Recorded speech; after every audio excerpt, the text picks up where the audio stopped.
Chad Simon, Lethal Air. How's it going? Yes, sir. Good, man. Good. I'm glad we finally got this thing situated and got it going. I know this has been the day of days for trying to connect things on Google or Zoom, and it's been a nightmare. But I'm glad this finally worked out. So you've been an Airgunner for a long time in the community for a long time. To tell me and everyone that's going to watch this. So do you have a shop? Is that right? Yeah. I have a shop. I've been in the air guns for probably almost 10 years now. I had a buddy of mine that got into them, and he was like, next year I'm going to deer hunt with this 50 cal air gun. And Virginia just happened to be one of the first states to really legalize it for big game. And I was like, what are you talking about? I went home, did a little research, and I was like, well, this is cool. And that following year, he bought this 50 cal. It's called a Dragon Claw. And we went out hunting together, and I didn't have one yet. And he killed like 3 deer, and I thought it was pretty cool. So the following spring, summer, when my son, he was about 8 years old, when his birthday come around, I bought him this little 25 cal lever action gun. And because they don't hardly have any recoil, they're not real loud. With a kid, they don't get that scared flinch, with a high powered rifle when you're trying to teach them to shoot. So it's a good tool for youth to use to get started into guns, gun safety and that kind of thing. And we killed raccoons and some squirrels and all this stuff. So the following deer season, I decided to get this camouflage gun right here behind me. It's a 45 caliber. Which one? What makes that? And it's a 45 cal, which is similar to his 50 cal. And then I went out and started hunting. The next year, I killed like 2 deer, and then it just kind of went from there. And then like 2 years later, his gun had problems and started leaking, and he sent it over to me, and I took it apart and fixed it. And then I just started getting into it that way. And then I figured out how to fix one and fixed another guy's, and met some other people in the area. And it just kind of went from there and started making a little side job out of it. From some folks that just knew me, because air gunning was real small, and not a lot of people, were aware that you could hunt big game with these powerful guns that they've had now. What you're in which state? I'm in Virginia. Virginia. So, and what's the minimum caliber there right now? 357. Okay, so that's still a pretty good gun. Yeah. Your 357s usually are like 150 to 200 foot-pounds, somewhere in that neighborhood. When you start getting up in the 45 and 50 cal, you can start shooting a lot heavier bullets. And then you start the older guns, like the one I was just pointing out, they get up to like 250 and 300 foot-pounds. Mm-hmm. And then a couple years later, a company in Texas called Air Force Air Guns came out with a gun called the Texan, mm-hmm. Which came out at 500 foot-pounds. And that was just blew everybody away. They were like, wow, this is double the power of everything else. And right. And it's still to this day, it's the most popular hunting air gun that there is. It's a different design, so it has a bottle directly behind the barrel that stores the air. So like a gun like this here, there's an air tube. It looks like an over and under gun, right. And the tube below, and the air has to come up and make 2 90-degree turns and go out the barrel to push the bullet out. To where the Air Force Texan design, it's a bottle that stores the air directly behind the barrel. So when you pull that trigger, the air doesn't have to turn. Just like a race car, every time you got to turn, it's going to slow down. And right. It's just a straight shot out the barrel, and they're able to get more power that way. Right. So a lot of the newer guns go into that bottle design, that bottle behind the barrel design, and that type of thing. So which one? So which one's your favorite air gun for big game of all time right now? Probably the Air Force Texan. And it comes in multiple calibers. So it comes in 257, 308, 357, 457, and now they just come out with a 510 caliber. 510. Yeah, just like the Barrett 50. Nice. So go ahead. In my 510, I'm shooting a 613 grain hollow point slug out of it. Jeepers. Yeah. That's a lot. So are you running a shop full time now? Is that your that's my full-time job. Well, good for you. Modifications, new gun sales, all that kind of stuff. Take guys on guided air gun hunts and that type of thing as well. Yeah, that's what I want to get to. That story of you putting together a barrel. Let's get into that. So you put together a bear camp every year up in Maine. I had no idea that Maine allowed you to hunt big game. with air guns. So just tell us more about that. What that story's been like. That adventure's been like the last couple of years. Yeah. So a couple of years back, I donated a gun to the Quality Deer Management Association. Me and a buddy that owns another local business called Airguns of Virginia went together and donated this gun to the QDMA banquet to help raise money.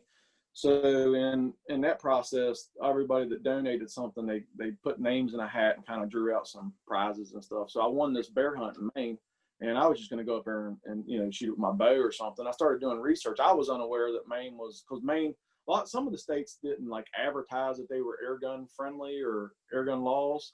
So you had to kind of do your own research. So I just started looking into Maine. I was like, well, in Maine, they classify an airgun the same as a firearm. So in Maine, you could legally hunt. I wouldn't, you wouldn't want to do it, but like 23 caliber and above, just like firearm laws here in Virginia, is legal for bear and deer and stuff like that. And they treat it like up there, like felons can own air guns because they're not a firearm.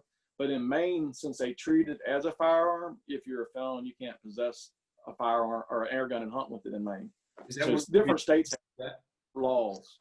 Is that one of the few states that does that?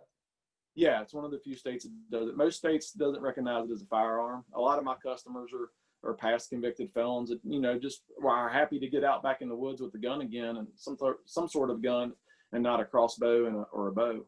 Right. So you go up 2 years ago to hunt, and that's a fall. They don't have a spring season, right? It's just a fall season. Yeah, I think it's just a fall. Yep, correct. And it's over a baiter with dogs. And I was always the 6th day. It was a 6-day hunt, and I didn't get my bear till almost the last light of the 6th day. And I was stressing it out, man. I was all the way up there, and 6 days, and I seen a bear and up there. You can shoot anything. You can shoot a cub if you want. There's so many bears there. They don't have, like in Virginia, you can't shoot anything under 100 pounds. Right. But you only get one bear tag, and nobody wants to shoot a cub with mama running around, stuff like that. But so I'd seen a mom in like 3 cubs, and let all them go. And then the very last day, I had one bear come in, and up there the bears are funny. So they'll come into the bait, and they'll take them like an hour. You'll see them out of the corner of your eye, and they'll circle all the way around the bait for 45 minutes to an hour, real slow, and just wind check everything and look around, and then they'll slowly come into the bait. So I had one bear come in about 2 or 3 hours before dark, and he circled all the way around, and then he just disappeared. And I thought that was it. I was going home empty-handed, and like 45 minutes later, here come another one, the same direction that bear came from, and did the same thing, did this big, huge loop around the bait site. And he finally came in, and when he stuck his head in that bucket, I let him have it with 350 grain hollow point out of an Air Force Texan 45. And that was when I caught. The bear actually had a tag in its ear. They had tagged it. They had trapped it and tagged it and released it in May of that year. I was up there in September, and the bear was tagged and trapped 32 miles away from where I shot him, and had gained another 100 pounds of weight between May and September. Jeepers. Yeah, so that was pretty interesting. So when I called in that 800 number on his ear, I told him, I was like, I tagged this bear with an air gun, and I was told by their Department of Game that I was the first person to ever legally tag one with an air gun. Hey, so that's awesome. Yeah. So last year I took a group. So I made a deal with the camp, and I took a group of 8 guys up last year, and this year I'm taking either 9 or 10 guys in about 10 weeks, or about 2 weeks from now. Nice. So how far of a shot on these bait piles are you guys? Well, they're set up for like archery and stuff like that. So most of the bait sites are on like 20 to 30 yards, 35 yards. They're fairly close shots. How far did your bear run after you had shot it? About 60 yards. And a bullet was a complete pass through. I could hear, they do that death moan thing. So he ran about 60 yards. I could hear him moan a couple times. I knew he was down. Gotcha. Did you eat any of the bear? Oh yeah. There's so we're re-hunting Maine at the camp that I go to. It's called the blueberry capital of the world. It's these thousands of acres of blueberry fields that this big farm place takes care of, and we're hunting all the adjoining property around that. So we saved the bear fat from that bear and cooked with it, and it was delicious. It was one of the best bears I've ever eaten. Really? So is it true when they eat blueberries, like their fat turns purple? I think it had like maybe a slight bluish purple tint to it. Um, I can tell you that I've ate bears in Virginia and West Virginia bears and stuff like that, and it's by far better tasting than the other ones. Right. I think also is on their their feeding. Like if they eat other animals, I think they're not as tasty as if they're just foraging on blueberries and stuff like that. My brother shot a bear last year with his bow, and I was blown away by how good it tasted. Um, and it definitely changed my perspective for sure on Right. on going after bears. Um, but and then and then I had a buddy a couple of years ago in elk camp. He had shot a bear. He was a resident. So he had a bear tag. He had shot a bear, and he did a pie crust with the fat. Oh yeah. Home. And fortunately, I wasn't there to eat that, but said it was pretty good. So versatile little animals, aren't they? Yeah, yes, they are. They're cool to see in the woods too, man. And their population's really exploded, I think, in the past couple of years, especially here in Virginia. Yeah. So are you Central Virginia or Southern? I'm like northwest. I'm about 2 hours southwest of Washington D.C., right along the West Virginia line in Okay. Shenandoah. Right. So I've got family on the other side of the line in Tennessee there, and they're like, yeah, I was going to go hiking, go fishing this spring. And they're like, yeah, just be careful. This is the bear capital of the East. I'm like, no kidding. Yeah. So so is this the only the experience side of things? You do that through your shop. Is that something you think you're going to continue to expand out for interested hunters, building more experiences? Yeah, yes. So I also I do a big yearly event in West Virginia. It's actually a high fence property, Okay. but we go over there. They have like 5 or 6 really beautiful log cabins, and this year I had like 30 some guys come for 4 days, and it's their choice of a ram or a hog. So they trap these ram or hogs down in like Georgia and South Carolina, and he picks them up and brings. It's 1,100-acre property. He just lets them loose, Right. and so I'm not big on the high fence stuff, especially with like game animals like deer, but like rams and hogs. It's just more of a fellowship thing because I have guys from California, Mississippi. I mean, all over the country. Yeah. And I've done that 3 years now in a row, and I've sold out all 3 years, all the spots. And I've had some guys that's came all 3 years. Well, that's good. Yeah, But it's just fun times. we'll have to talk off camera, but one of the things is we built this platform, Airgun Hunting Legion, that we're going to be doing is trying to put together experiences. These people want to be involved. They want to be, talk to the people that are behind the products and behind the services. And we have some ideas. So we'll have to talk off camera about that, but I'm glad to hear that people they're attending those things. That's pretty good, especially from all over, that far across the country. So let me ask you this though. As far as so somebody like me who's new to this and new to the community, I've hunted my entire life, as you can see behind me. Mostly, it's all center fire and archery. How does a guy like me, where do I start? When you get someone like me that walks into your shop going like, I want to get into this, where do we go?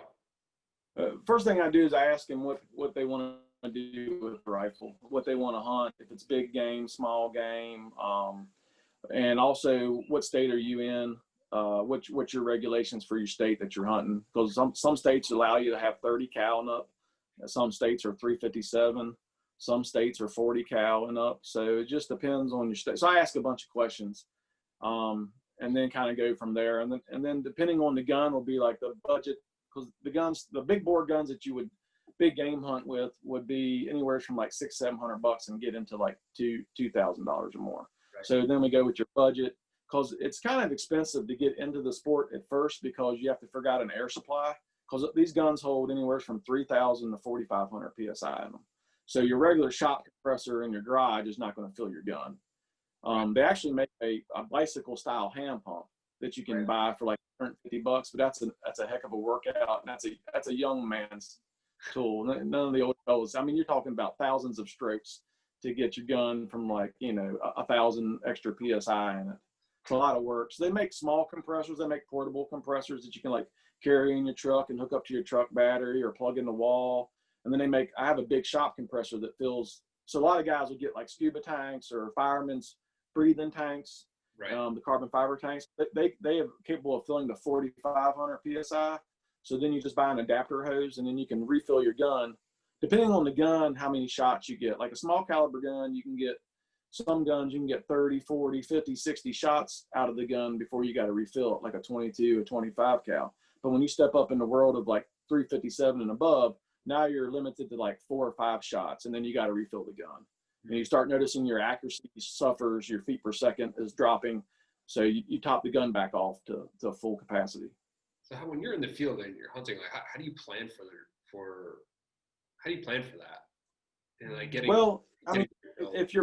you're small game hunting, let's say squirrels or something, and you got a gun that can shoot 60 shots, you ain't really got to worry about air. And then really when you're deer hunting and something, you're only going to shoot once or twice anyways. Very rarely you're going to shoot 4 or 5 times at deer in one sitting in the woods. You know what I'm saying? So it's adequate that way.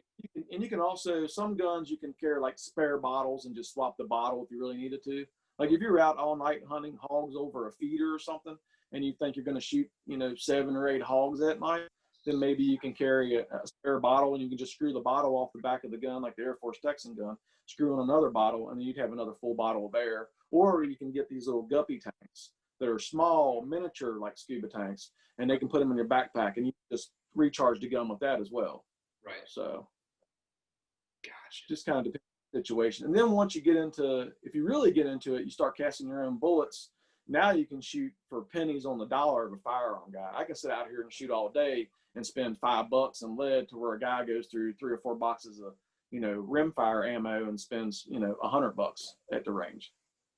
So I can get a lot more trigger time for a lot cheaper. Been there. I've been reading more about that. Like I didn't realize people would cast their own bullets. People reload, all the time. Yeah. Center fire, but you never hear really guys taking the lead portion of the business into their own hands. Talk to me about that. Like what? Yeah. Because what I've come to realize and really appreciate is that there's a highly technical element to big bore air gunning, and there's probably more opinions and more knowledge than I'll ever learn in my lifetime about it. But so why do, outside of the cost and I understand that completely, but outside of the cost, why do people go and cast their own bullets? I think it's like a guy in archery that wants to make his own arrows and fletch them, a wooden arrow or whatever, and make his own recurve bow. It's kind of like the full circle. You've done it all. And especially if you've built your own air gun or customized your own air gun, now you're making bullets for it. And, it's just kind of, if you've killed a lot of big game animals with archery and muzzleloader and firearms, air gun is just another avenue to enjoy the sport and to get into it a different way. Like I said, it's great for kids. It's great for elderly people. Like, for instance, last year, my dad is getting up into his 70s, and he was born deaf, 100% deaf. Can't hear anything. So my dad fell off a ladder years ago and had a shoulder injury, and got in Virginia 2 years ago. They passed where you could use these air guns. Mm-hmm. So during archery season, but you had to have a disability permit signed from your doctor and for the Department of Game.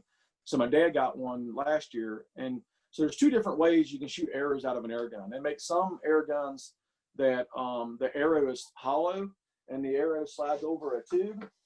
So I'll show you right here. So this is called the hot on harpoon. So you see that tube there? Yeah. So the arrow is actually hollow, and it slides all the way down through there. And then you just cock it like this. This one actually has flip open sights, which is kind of cool. And then you just slide the arrow down, fire it. And this arrow out of this gun's doing like 550 feet per second, lightning fast. So my dad last year, but the other style of gun is they make special arrows that just slide down the barrel. and you can fire them out. And so the gun can shoot slugs or it can shoot arrows if you get the right gun. So my dad last year, I got him into air guns, obviously. And he got a pack of arrows. His gun could take a certain type of arrows down the barrel. And he shot a 250-pound black bear last year during archery season with his gun, which was pretty cool to see. Yeah, because like I said, the elderly, like if you got a grandfather that can't take the cold weather, like here in Virginia when firearm season comes around, it's like November, December, it's getting real cold. If you got a granddad that can't pull back a bow or a crossbow, and get him to sign a permit and get him out there with one of these arrow guns, and then he can still be in archery season and hunt with you while it's still warm out and enjoy the sport, to where maybe last year he didn't want to go out in the cold. So would that be the first bear taken with one of the arrow guns? It may have been in Virginia. I'm not sure. It's probably the first one during archery season with an arrow, because it's only been legal for, this coming season will make it 3 years that the arrow guns have been legal in Virginia. Well, sure, he might have the world record bear with an arrow gun then. Yeah, he may right so. Gotta get him on the leaderboard. How big of a bear was it? It was about 250 pounds. Yeah, pretty decent bear. He was happy. Did you get it mounted or just it's taxidermist? Yeah, that's too cool. And my bear, the first one I shot in Maine, I had a full rug done with it, with the paws and the head and stuff like that. So right on. Yeah, we got to pick up my brother's rug here at some point. We were thinking about getting a mount and having it holding its paw out. Oh yeah. But, yeah, this will be my second bear from my dad. My dad killed one probably 5 or 6 years ago, and that was the first. He had like a shoulder up mount. Right. And so this time he's getting a rug, something different. Does did the bear? You guys can't bait down there, so it was just like over. No. While deer hunting. Yeah, he was deer hunting, and a bear come through, and he was just in the right spot at the right time. So do you see a lot of guys that are older coming into your shop and getting started? I mean, what's the average, age range, I guess, that's coming in to get started on this side? I've had not too many of the younger guys. It has been more of the older fellas coming in, the guys that like can't handle the recoil anymore, or want to get like a grandson involved and get him something to start. Since the air guns got legal, I've had a lot of guys come in and get the disability permit. Older fellas like 60, 70 years old that are going back out with these air guns. So I think that's pretty cool. About the first year that they legalized the air guns, I got with the Fallen Outdoors program. It's a veterans outdoors hunting program and fishing program. And got with Crossman makes a gun called the Airbow. Right. And it's just like this one it shoots the hollow arrows out. Yeah. And so they donated me 4, and I had 4 vets come down and got them out during archery season and took them on a deer hunt. And then Crossman donated all 4 of the arrow guns and they didn't know it. After the 4 days of hunting, I told the guys, hey, you get to take these things home with them. And now those guys were just ecstatic because these are like $850 guns. And we got them all set up with these guns for free, and it was just good fellowship. And I like to help the veterans out different ways like that. I've done a couple of free hunts with veterans, taking them on hunts in certain places. So I enjoy doing that. Yeah, that airbow is a powerful little. Yeah. Right there. Yeah, yeah. I've built one. I've done some custom air guns where they've shot arrows as fast as 750. And it blows through both targets and goes down through the woods and rips all the fletchings off my arrows and all that stuff. So it's expensive, but it's lightning fast. I remember a couple of years ago when they first came and started introducing that technology, and walked into the ATA show, and you heard this loud bang, at 8 o'clock right. or 8:30 in the morning. And you're like, what is that? Man. So so this is something that I picked up from Eric Henderson a couple of days ago when I talked to him. So have you completely gone totally airgun for big game, or are you do you still use your center fire rifles from time to time? No, I've completely dove in full speed and air gun. I haven't took a firearm into the deer woods in probably the past maybe 4 seasons. Really? But, So it really grabs you and just. yeah, it's just different. I mean, like, you have to be more. It's like if you're a big archery hunter and you love the idea of getting close and all that, you'll love air guns because it's the same concept. You have to know, because it's an air gun, so you have to know where you're hitting at 50 yards and 75 yards and 100 yards, just like your pins on your bow. We use millidot scopes. We zero in at a certain distance, and then we use our holdover for other distances. So it makes you a better shooter, a gun shooter, just because you have to know all your holdovers and stuff like that. Equivalent to a 1,000-yard firearm shot is equivalent to like a 350-yard air gun shot with a big bore air gun. I just came back from Michigan filming with a buddy of mine, Chris Turk, the Up North Airgunner, and we were shooting 1,050 yards with a 50 cal. And it took almost 6 seconds from time we fired the gun till it made impact at 1,050 yards. We were shooting at a milk jug. 1,050 yards, and you hit a milk jug. Oh, we got very close. I was within like that far. We ran out of ammo, and we didn't want to just keep flinging leads. We each took turns of like 10 shots each, right? And then see who could get the closest. But if you look it up on YouTube, it's just a recent video we did together. You'll see us shooting the guns.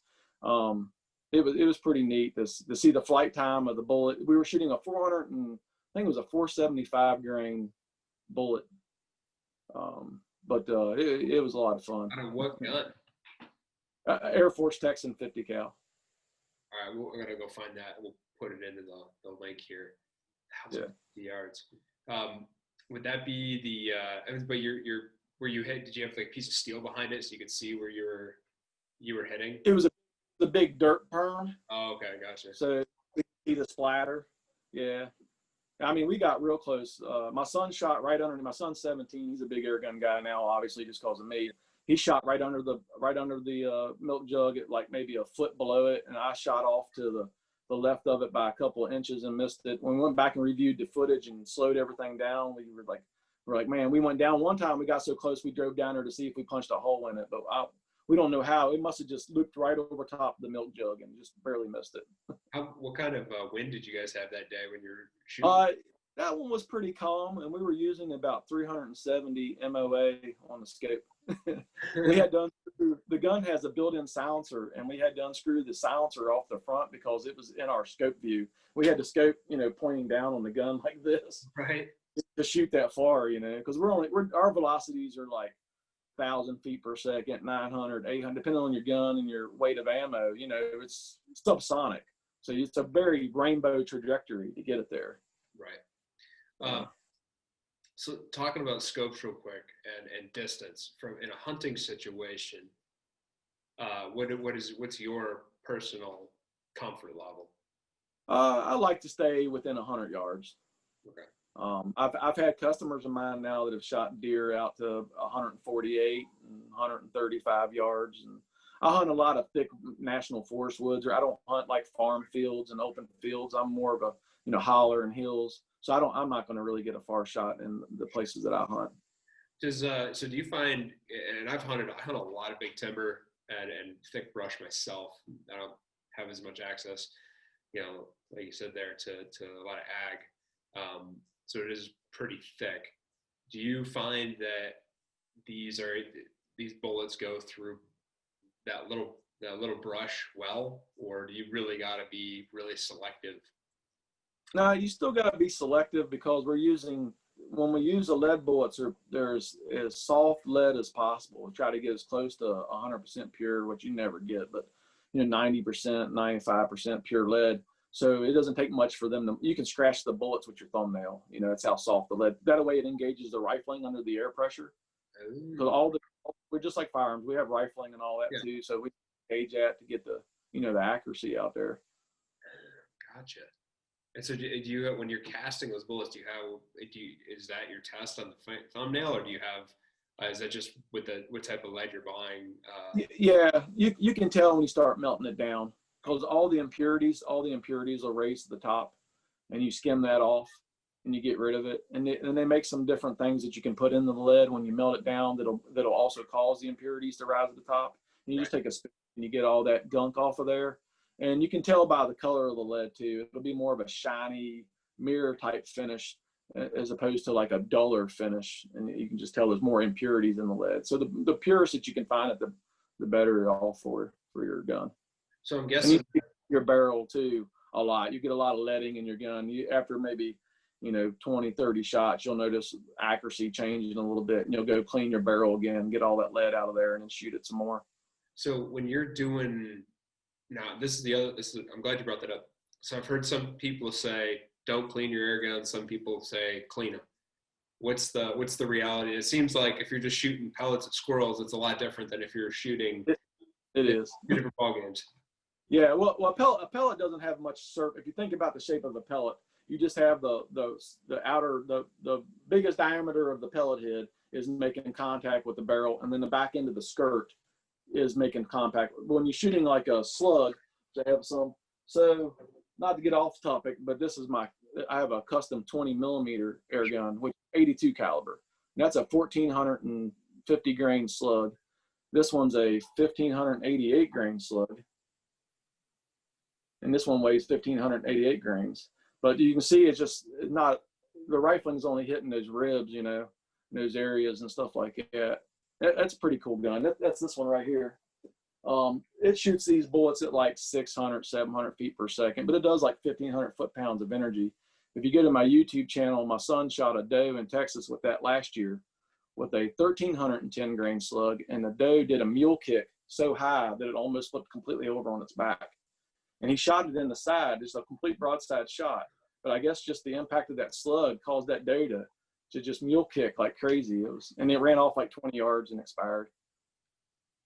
Man, this is a great country, isn't it? Yeah, I love it.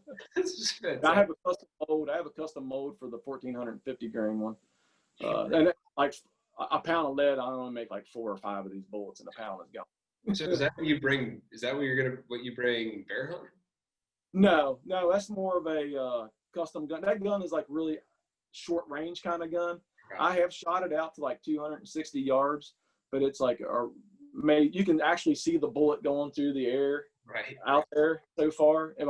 I've shot deer. I'm gonna take it probably deer hunting a little bit this year. I've only owned the gun maybe a little over a year now, so I haven't done too much hunting with it. But when I go to gun shows or air gun shows or anything like that, I set that on the center of the table. And I set these out on the table in front of it, and people will walk by like at a gun show, like a regular firearm show, and they'll walk by and they'll see them big bullets sitting there, and they'll come back and they'll be like, "What is that?"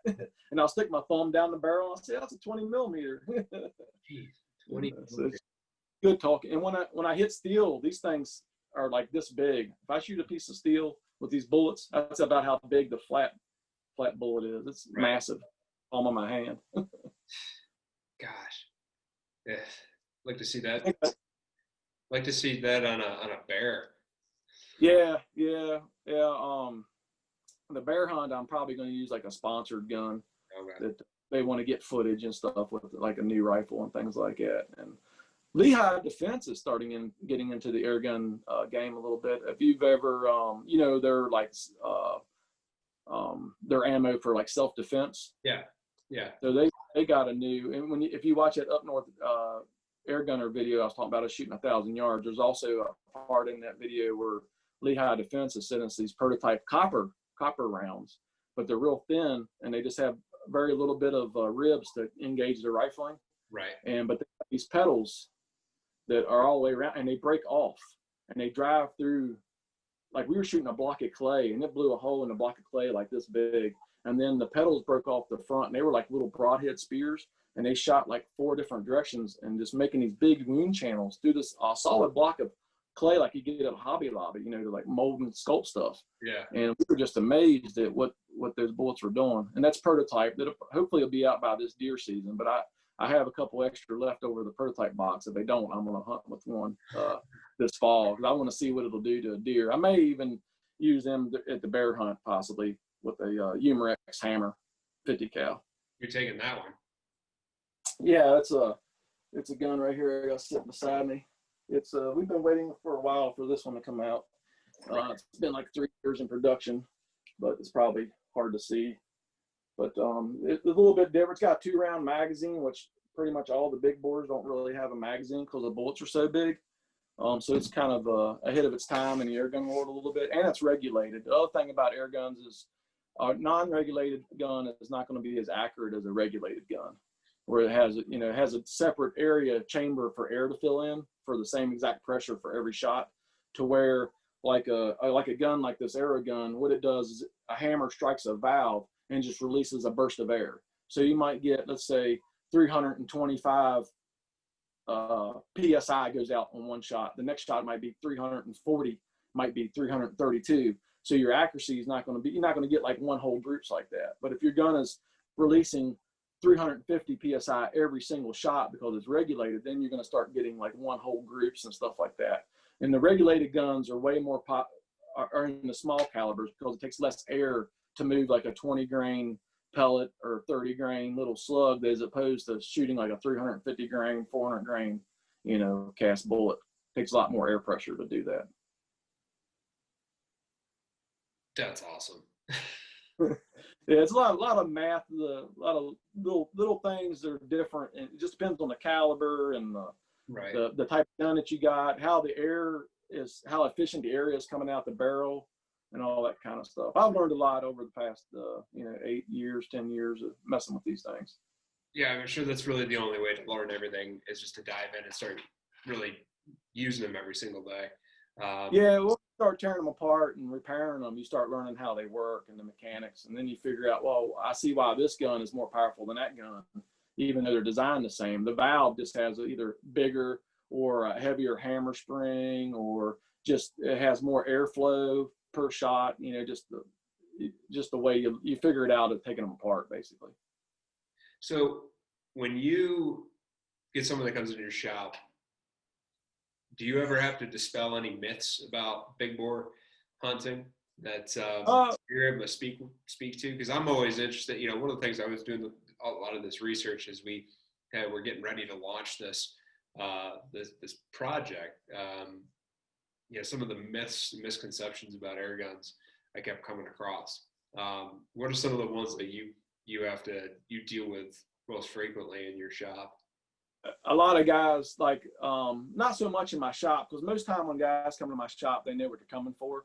Okay. But I wear a lot of air gun related hats and t-shirts and stuff like that. So all people will stop me like at a Walmart or something. They'll be like, "Oh, you in the airsoft?" And I'm like, "No, I'm not in the airsoft."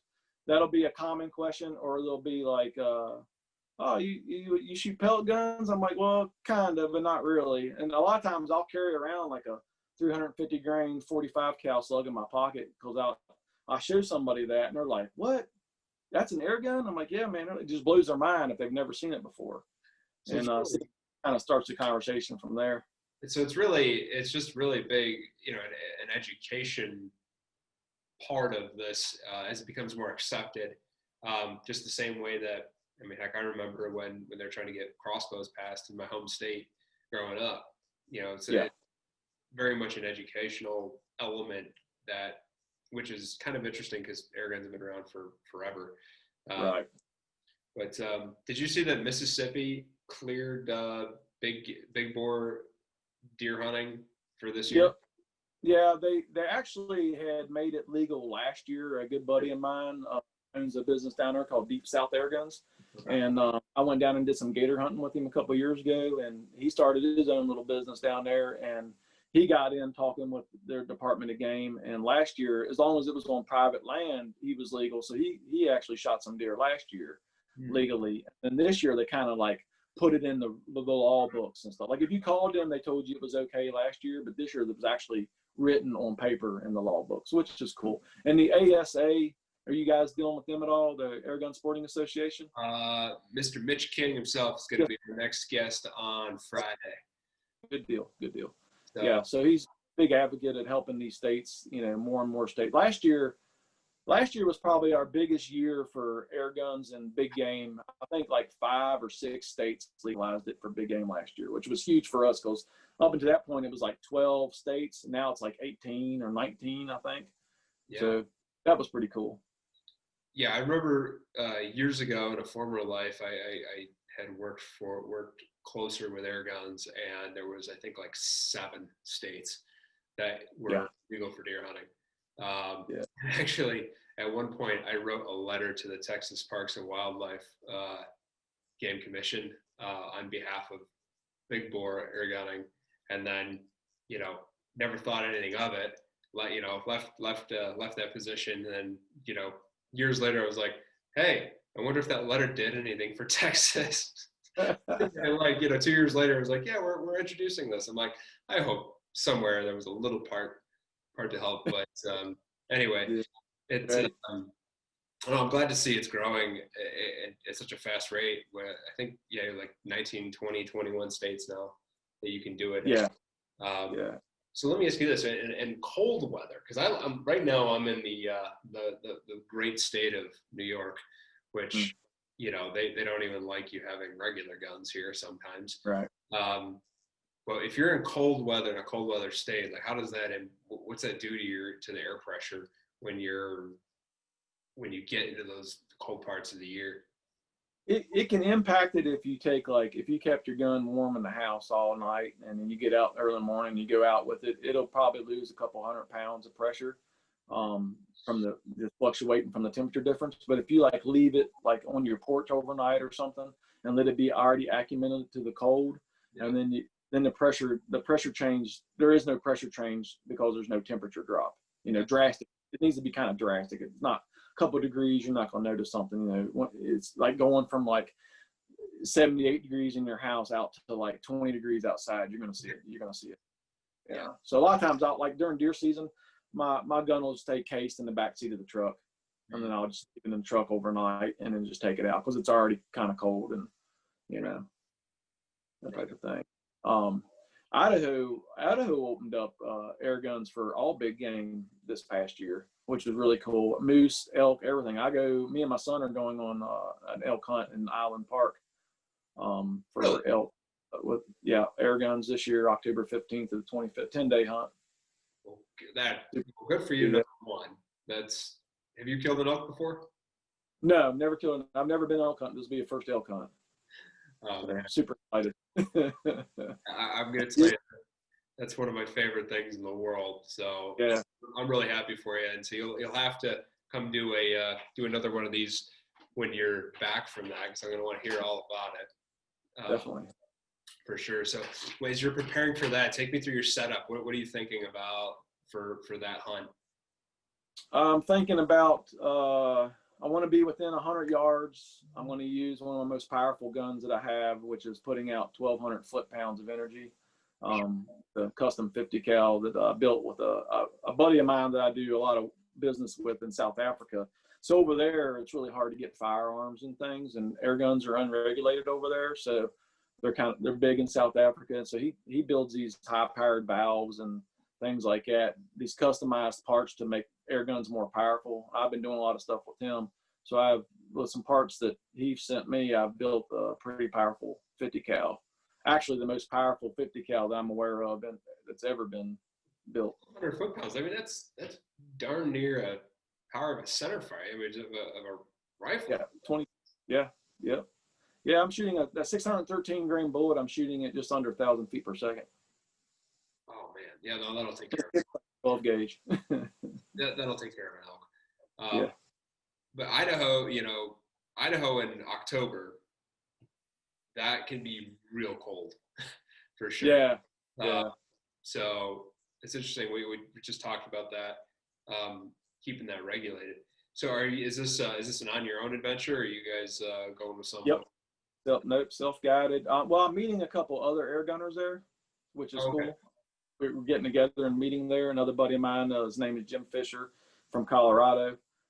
He actually put it out there and was like, hey man, I got this tag in Idaho, next year air guns are legal. And I was like, man, I need to do that. So I just jumped on the bandwagon and said, I'm going to get my tags and I'll meet you there. So we meeting up there. Now, a friend of mine named Nick White, him and his dad killed the first moose and the first elk with air guns in Idaho last year when they legalized it.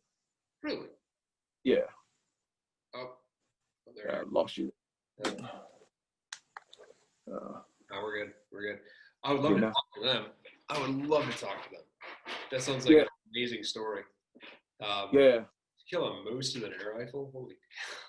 I mean, Yeah. you know, the thing is though, I mean, I know it's two different types of things, but it's like, it's cool. It's cool to listen to stories like that, like your bear, elk, moose, even deer, because it's different and it's novel, and it's becoming more normalized. But it's at the same time, it's like, well, we've thrown sharp sticks through animals for eons, you know. Right. So it's, and I think that's, and I talked to Mitch the other day, and one of the things he was excited about, why we're putting Airgun Hunting Legion together is to help when he goes to talk to folks at the state level, that we can really, not only normalize hunting with these implements, but show that there's a groundswell. So talk to me a little bit, like, so it seems like the community of people is growing. Is that accurate? Yes, it's the past couple of years. I've really seen a big notice in the want and the desire to hunt with air guns. Right. And all of it's just educating people, because they don't really realize that this option's out there for you to hunt with. Like, I mean, they even make a 20 gauge air shotgun. A buddy of mine named Terry Tate in Texas, and they have reloadable shotgun shells. So you put your own, so you the hole there and the hole there. Yeah. And it comes with the shells, and you put the paper wad and whatever shot you want in there, and turkey hunt, dove hunt, whatever. And he's got 20 gauge little. These are made in Italy. These are 20 gauge little slugs. Mm-hmm. So there's just the more avenues that come out to get in the woods and hunt game with some type of air gun that's similar to a firearm, the more interest people are going to get, I think, into it. I even got I did a couple of years ago. There's a TV show called American Airgunner. Yeah. And I custom rigged some air guns with the arrows, but I made them shoot bow fishing arrows, and with the reel attached to the gun and everything. And we did a whole episode. I took him down to Chesapeake Bay, and we shot about a dozen stingrays. I saw that episode. Yeah. Okay, cool. That was pretty cool. So how long have you been producing content though? Probably the past 3 or 4 years, maybe more steadily. Right. Like, I have a lot of footage that I have to get out. I'm gonna be doing some stuff with the Pride Outdoors Network. It's like like a Roku and Apple TV type of thing. But I have, like, my bear hunt is filmed. Some stuff from last year's bear hunt is filmed. I'm filming this year. I'm filming the elk hunt. I've filmed several deer hunts, some pig hunts, and then also probably be going down to Florida with another bow fishing air gun setup that's getting ready. It's a prototype right now from a major manufacturer, so I can't really talk much about it. But we're going down to do hunt gators with it in Florida, so that'll be pretty fun. Gators with an air gun. Yeah, and a bow fishing arrow. And a bow fishing arrow. Yep. I wonder how gator tastes. I've never had it. Oh yeah, it's good. I went down, like I was saying earlier, with the Deep South Air Guns guy, Justin Gill. I went down to Mississippi. He was a customer of mine, and he was like, "Hey, you ever hunted gators before?" I'm like, "No." He's like, "Well, if you come down here, I got 2 tags. You can go with me." And I was like, "Well, I'll be there." So I was like, I never gator hunted before either. It was awesome experience. We shot them both with bow fishing rigs, but nonetheless, just gator hunting period is a lot of fun. Nice. It can be dangerous. It's a lot of fun. Yeah, there's a lot of things that can be dangerous. Yeah, right. You get on the wrong side of a bull moose, and you're in real trouble. Yeah. I agree. Well, listen, Jay, we talked for about an hour here, and I don't want to take up too much more of your time, but before we go, so what are your thoughts on this platform we're building for the community to capture record books, have good leaderboards, and just encouraging people, create a really strong community? What do you think of it? I think it's a great idea, and you can even get into like South African game. My buddy that I deal with over there, they've shot everything over. Cape Buffalo has been taken. All the game over there has pretty much been taken with air guns. So if you get in that aspect, you can do all the South African game as well. I think it's a great idea because it gives these air gun guys something that they can show in the record books that's different, because it's different from firearms. Anybody can shoot a deer 300-400 yards, out in open field, but to do the stuff, it's just like archery hunting. You got to get close. You got to know your gun, know your bullet, know your holdovers, and all that kind of stuff to make sure you're successful in the field. Yeah. Right on. Well, I appreciate your time, and I'm sure that we'll have to connect at some point and in the future and in person and put something together. So I'll chat with you at some point here soon. I definitely want to hear about how your elk hunt goes. I'm really excited to hear about that. I've never rifle hunted elk, just archery hunted them, but nonetheless, I think you're going to have experience of a lifetime doing that.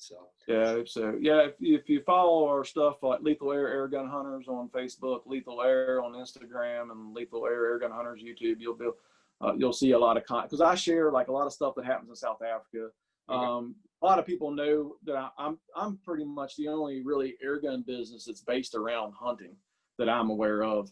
So I share lots of game harvesting pictures with air guns. If I see it here, I ask permission. Hey, can I share that on my social media? And 9 times out of 10, like, yeah, man, I'd love you to share it. And I just like putting it out there. Like and like the Facebook groups, like the deer hunting groups. If it's a state like Tennessee that legalizes air guns, I'll post a picture down there with air gun and deer and ask if anybody in there hunts with air guns. And I just network with all these guys all over sometimes it leads to a free hunting trip. So, guys are like, hey man, you want to come down here and hunt with me? I got 1,000 acres. I love air guns. I'm like, hell yeah, I'll come down there with you. Tennessee cleared for deer? Yeah. Tennessee, Alabama, Georgia, Texas, Florida. How is the deer North Carolina, South Carolina. In Tennessee? What's that? How's the deer hunting in Tennessee? Because I got family there, and I might need they got some bruisers down there. That's bruisers. A lot of these states that allow airgun hunting, I join those little Facebook groups, the Tennessee deer hunters or Florida deer hunters. I just kind of scroll and or I'll ask questions. Anybody hunt with an airgun? And I'll have, maybe 20 guys say, yeah, I hunt with an airgun. Or I haven't hunted big game yet, but I've hunted small game yet. And I just kind of meet these guys, and it's kind of cool to see what other guys are doing in different states and see some deer that's taken with airguns. I think it's fun to see. Yeah. So you're one of the evangelists. Yeah, I guess I'm an airgun preacher of some sort. I love it. Well, yeah. Tell everyone one more time where they can follow you at. All right, Lethal Air Airgun Hunters on Facebook, Lethal Air on Instagram, and Lethal Air Airgun Hunters on YouTube. Awesome. Well, Chad, I can't thank you enough. Well, like I said, we're gonna chat after your elk hunt, and I want to hear full recaps of the bear hunt and that. So, yeah, thanks everyone for tuning in, and we'll see you next time.